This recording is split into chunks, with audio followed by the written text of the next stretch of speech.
Hi guys, in this video I'm gonna show you how to play Roblox on your Amazon Fire Stick TV. Just open your internet browser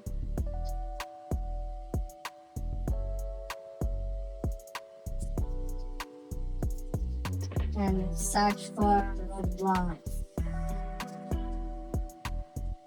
Roblox.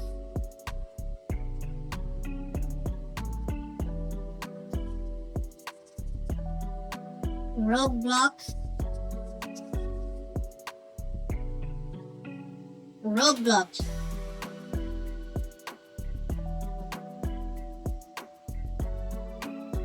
It is not working, so let's type it.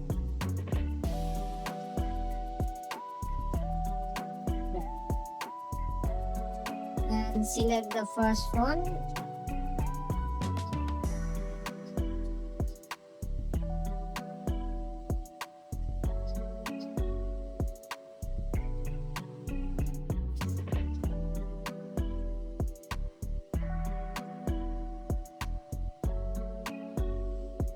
So if you are new, you can just sign in here, or if you are not new, if you have previous account, just simply press to the login.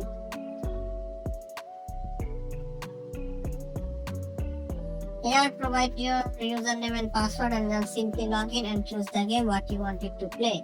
So if you are playing with, it's better to play with Bluetooth or wired keyboard. If you can attach with your Fire Stick or TV, that would be a great option. If you don't have, playing with a remote will become very difficult thing. So this was the video. I hope you guys like it. Thank you for watching the video.